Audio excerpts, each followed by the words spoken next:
ये उत्साह, ये जोश बता रहा है कि अब की बार बिहार से बीजेपी बाहर। बताओ भाजपा बाहर होने जा रही है कि नहीं होने जा रही है? और ये जो चुनावी मुख्यमंत्री बनाए हुए हैं, जिनका चेहरा आगे रखा है, वैसे तो चुनावी दूल्हा हैं जो, वो भी जानते हैं कि अब उनके गले में माला नहीं पड़ने वाली है।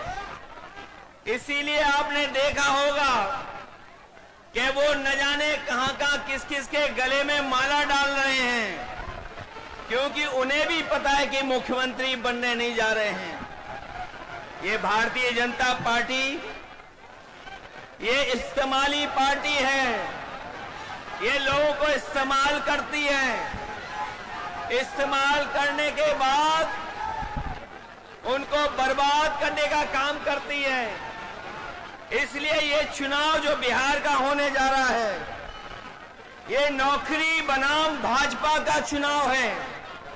एक तरफ तो वो लोग जो मजदूरी की टोकरी सर पर लेके घूम रहे हैं, और दूसरी तरफ तेजस्वी सम्मान वाली नौकरी देकर के हमारे नौजवानों का सम्मान बढ़ाना चाहते हैं। ये भविष्य का चुनाव है, बिहार के भविष्य का, ये भविष्य बनाने का चुनाव है। इस बार जो जन समर्थन दिखाई दे रहा है, इस बार बिहार से भाजपा की विदाई तय होने जा रही है। जो लोग उत्सव मना रहे हैं जीएसटी का, आपने सुना होगा इधर जीएसटी का उत्सव मना रहे हैं, लेकिन कोई बताए कि आखिरकार जीएसटी बढ़ाया किसने था, महंगाई बढ़ाई किसने थी? जो लोग पलायन की बात कर रहे हैं, बताओ आज पलायन बिहार में क्यों है? ये बीजेपी की वजह से है। और बीजेपी के सहयोगी समझ लें इस बार कि बिहार की जनता इस बार भारतीय जनता पार्टी का पलायन कराने जा रही है। और जब बीजेपी का पलायन होगा, तब तेजस्वी भी यहां पर नौकरी देने जा रहे हैं, रोजगार देने जा रहे हैं। हम आपको ये भी भरोसा दिलाने आए हैं कि हम लोग वो अपने अनुभव का, हम लोगों ने जो काम करके दिखाया है, उसका लाभ दिलाने का काम भी हम लोग तेजस्वी जी के साथ करेंगे। यूपी का चुनाव देखा होगा आपने, ये भारतीय जनता पार्टी के लोग यूपी के चुनाव में भी यही बातें कह रहे थे जो बिहार में कह रहे हैं। यूपी में भी लगातार सांप्रदायिक ताकतों को और सांप्रदायिकता को बढ़ाने के लिए काम कर रहे थे। लेकिन हमें खुशी है कि उत्तर प्रदेश की जनता ने अवध में बीजेपी को हराने का काम किया है। और मुझे जो जन समर्थन दिखाई दे रहा है, इस बार मगध में भी हार होने जा रही है। अवध में हराया हमने, अवध में हराया यूपी ने, बिहार मगध में हराएगा बीजेपी को। जो लोग कहते हैं, जो लोग सपने दिखाते हैं, जो लोग हमें सपने दिखा रहे थे कि अमेरिका के राष्ट्रपति ट्रंप हमारे मित्र हैं, लेकिन मित्र हमारे लगातार पाबंदियां लगा रहे हैं हमारे आपके ऊपर। न केवल पाबंदियां लगा रहे हैं, बल्कि हमारे कारोबार को भी रोकने का काम कर रहे हैं। जो अमेरिका ताकतवर देश था, जिससे मित्रता का सहारा बनाते थे, लेकिन आज वो भी हमारे खिलाफ खड़ा है। केवल अमेरिका नहीं, बल्कि दुनिया के तमाम देश जो हमारे मित्र देश थे आज हमारे खिलाफ खड़े हैं। कोई हमारा सहयोग मदद करने नहीं आ रहा है। आज जो डीजल पेट्रोल महंगा है, बताओ उसका जिम्मेदार कौन है? जो लोग कहते थे डॉलर नीचे जा रहा है, डॉलर लुढ़क रहा है, बताओ हमारे मिथिला के धरती के रहने वाले लोग, बताओ मिथिलांचल के हमारे बुजुर्ग नौजवान, यही बीजेपी के लोग कहते थे कि डॉलर नीचे आ रहा है, महंगाई ऊपर बढ़ रही है। बताओ आज डॉलर कहां पहुंच गया है? जमीन पर हमारे रुपया को पहुंचा दिया कि नहीं पहुंचा दिया? हमारे घर परिवार में गरीब के बीच में अगर किसी की शादी है तो बताओ सोना कोई खरीद पाएगा क्या आज? बताओ सोने की कीमत कहां पहुंच गई? अगर हमारी बहन की शादी हो, बेटी की शादी हो, परिवार में किसी सदस्य की शादी हो, तो बताओ क्या हम छोटी से छोटी चीज भी क्या शादी में दे पाएंगे उसको? कौन जिम्मेदार है इसके लिए? तो जब बीजेपी जिम्मेदार है तो आप लोग सावधान रहोगे कि नहीं रहोगे? बीजेपी की कई टीमें लड़ रही हैं, कोई ए टीम है, कोई बी टीम है, एक पी टीम भी है। बताओ सावधान रहोगे कि नहीं रहोगे? उनकी बी टीम से, सी टीम से और एक पी टीम भी है। बताओ बीजेपी और पीकेपी को सबक सिखाओगे कि नहीं सिखाओगे? इन लोगों से सावधान हो कि नहीं? आज महंगाई कहां है? नौकरी रोजगार कहां है? और जब चुनाव आया है तो बीजेपी के लोग कह रहे हैं जब 1 करोड़ नौकरी देंगे। बताओ बीजेपी की दिल्ली में है सरकार, 10 साल से सरकार है। 10 साल की सरकार में कितने नौजवानों को नौकरी रोजगार दिया है? और जो नौजवान हमारा मेहनत करके, परिश्रम करके, भाग दौड़ कर करके फौज की सम्मान की नौकरी पाता था, उस नौकरी को भी छीनने का काम अगर किसी ने किया है तो भारतीय जनता पार्टी के लोगों ने किया है। आज फौज में भी हमारी पक्की नौकरी नहीं है। ये जो अग्निवीर की व्यवस्था है, हम तेजस्वी जी जितने भी लोग हैं कभी ये स्वीकार नहीं कर सकते हैं कि आधी अधूरी फौज की नौकरी हो।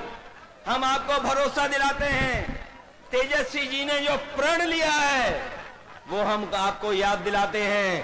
पहले भी इन्होंने नौकरी दी और इस बार उन्होंने तय किया है कि हर परिवार के सदस्य को हम लोग नौकरी देने का काम करेंगे, उन्हें नौकरी दिलाने का काम करेंगे। न केवल नौकरी बल्कि हमारी माताएं बहनें जो हैं, जो गरीब हैं, परिवार जिनका चल नहीं पा रहा है, गरीबी का सबसे ज्यादा सामना, महंगाई का सबसे ज्यादा सामना हमारे घर परिवार की माताएं बहनों को सामना करना पड़ता है। इसलिए हमें खुशी है इस बात की कि तेजस्वी जी ने तय किया है कि महागठबंधन की सरकार बनेगी तो उनको हम लोग 2500 रुपया महीना देने का काम करेंगे। न केवल 2500 बल्कि हमारी जीविका के वाले लोग हैं जो दिन रात प्रयास मेहनत करते हैं, सरकारी योजनाओं को पहुंचाने का काम करते हैं, उनको भी लाभ देने का काम करेंगे और उनको 30,000 रुपया महीना दिलाने का काम करेंगे। यही नहीं, मुझे याद है उत्तर प्रदेश में हम लोगों ने बिजली के कारखाने लगाए थे और उसका परिणाम ये हुआ कि बिजली मिलने लगी, 24 घंटे भी बिजली मिलने लगी। यहां पर हमें बधाई देना चाहते हैं महागठबंधन को। उन्होंने तय किया है कि 200 यूनिट फ्री बिजली उपलब्ध कराने का काम करेंगे गरीब परिवारों को। और ये जो गैस सिलेंडर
सब लोग एकजुटता दिखाना, एक साथ होकर के मुकाबला करोगे,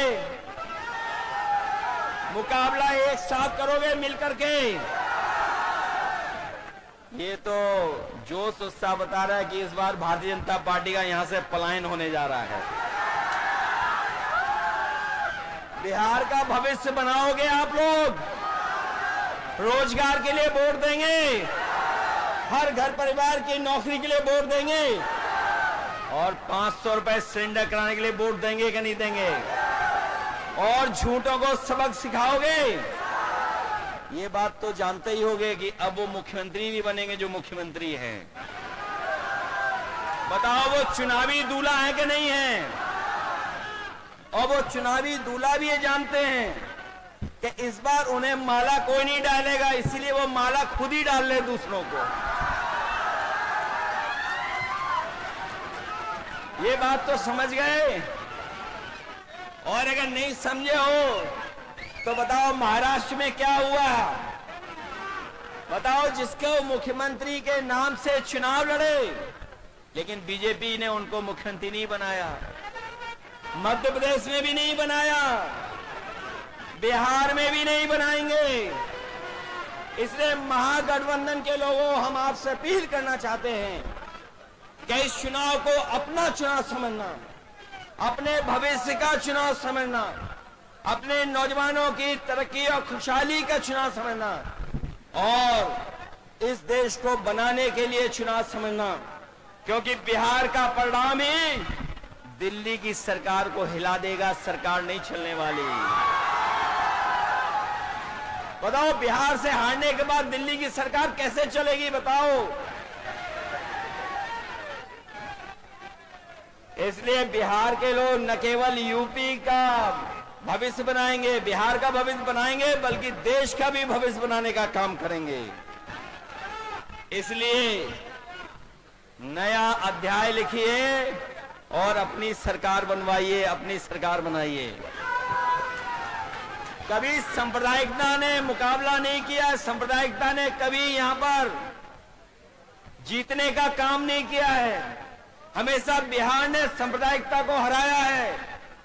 और आर्थिक न्याय के अध्याय को लिखिए, सामाजिक न्याय की लड़ाई जो आपने लड़ी है, आपको फिर मौका मिलने जा रहा है कि आप अपने सामाजिक न्याय के राज की स्थापना के लिए यहां पर सरकार बनाने का काम करें। और जो हमारी संस्कृति और जो हमारे भारत की पहचान रही है कि हम सब मिल के रहे हैं, चाहे कोई कितनी भी ताकत के लोगों ने कोई भी प्रयास किया हो, लेकिन हम हिंदू, मुस्लिम, सिख, ईसाई सब मिल करके रह करके इस देश को मजबूत बनाने का काम किए हैं। हमें पूरा भरोसा है कि इस चुनाव में आप भोला यादव जी को जिताने का काम करेंगे।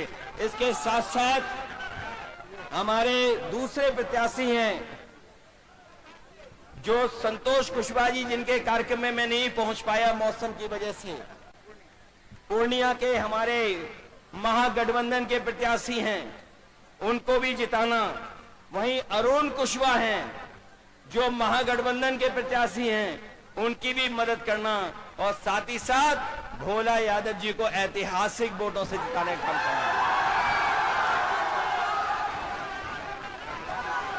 जिताइए इन्हें अच्छे वोटों से, जिताइए इनको।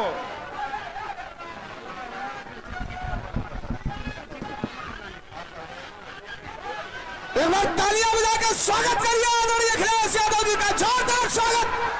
उठाओ दोनों हाथ नौजवानों और भारत के भविष्य आदरणीय अखिलेश यादव जी का तालियां बजाकर स्वागत करें। महागठबंधन के सीनियर नेता पीडीए के नायक आदरणीय अखिलेश यादव जी का स्वागत करिए तालियां बजा करके। बजाइए जोरदार ताली। अखिलेश यादव, तेजस्वी यादव, अखिलेश यादव, तेजस्वी यादव।